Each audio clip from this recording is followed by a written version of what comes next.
ஈத் வந்ததுனால இர்ஃபானும் அவங்க குடும்பமும் சேர்ந்துட்டு மற்றவங்களுக்கு டொனேட் பண்ணுறதுக்காக ஒரு சாரி விளம்பரம், அதுக்கப்புறம் ஒரு ரூ. 100 வச்சு எல்லாருக்குமே டொனேட் பண்ணணும்னு நினச்சிருக்காரு போல இருக்கு.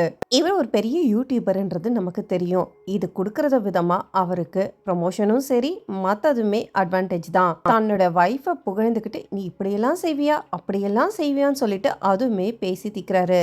ஸோ முஸ்லீம்ஸில் ஒவ்வொருத்தருமே பார்த்தீங்கன்னா, அதுவும் முக்கியமாக ரமதான் மந்தில் ஜக்காத் பண்ணுவாங்க. ஸோ அந்த மாதிரி தான் இவருமே கிளம்பியிருக்காரு. So கிளம்புனதெல்லாம் okay. மற்றவங்களுக்கு கொடுக்கும்போது அது கொஞ்சம் ஓவரா தான் போயிடுச்சு. இவர் என்ன மாரி இடத்துலேருந்து வந்தாருன்றது நமக்கு தெரியும். ஒரு 7, 8 வருஷம் முன்னாடி இவருக்கு ஒண்ணுமே இல்லாம தான் இந்த இடத்துல வந்திருக்காரு. ஸோ இங்க இருக்கிற மக்களுக்கு அவங்களுக்கு ஆச்சரியமா தான் இருக்கும். ஸோ இவங்க கிட்ட வாங்கும்போது கை உள்ள விட்டுட்டு, அதாவது கார்க்குள்ள கண்ணாடிக்குள்ள விட்டு கேட்டிருக்காங்க போல இருக்கு. ஸோ அவங்கள பொறுத்த வரைக்கும் எங்கே இவங்க குடுக்காம போயிடுவாங்கன்னு சொல்லிட்டு அவங்களோட துணியும், கேஷுமே கேட்டிருக்காங்க. அதுக்கு அவங்க ஒய்ஃபு ரொம்பவே டென்ஷன் ஆகி ரொம்ப பயந்துட்டாங்களாம். என்னோட கையெல்லாம் கீறி விட்டுட்டாங்க. எனக்கு கையெல்லாம் புண்ணாயிடுச்சு. இவர் என்ன சொல்றாருன்னா, "அசிங்கமா இல்லையா? ஏன் இப்படி பண்றீங்கன்னு?" சொல்லிட்டு கத்தவும் ஆரம்பிச்சிருக்காரு. ஸோ இதெல்லாம் ஓகே. ஆனா அவங்களுக்கு வெளியிலேருந்து இருக்கும்போது எப்படி இருக்கும்? உள்ள இருந்து உட்காந்துக்கிட்டு நீ என்ன வேணா பேசலாம். ஆனா வெளியில இருக்கவங்களுக்கு அது வந்து எவ்வளோ ஒரு பொக்கிஷமான விஷயம்.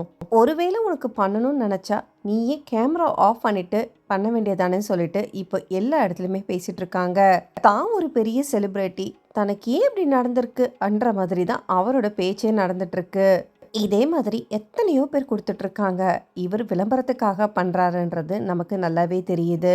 இதுல வேற அவர் கார் கண்ணாடி எல்லாமே உடைஞ்சு போச்சு. கார் கண்ணாடி திருப்பிட்டாங்கன்னு சொல்லிட்டு, அதுல ஒரு பெரிய கவலையா பேசிட்டு இருக்காரு.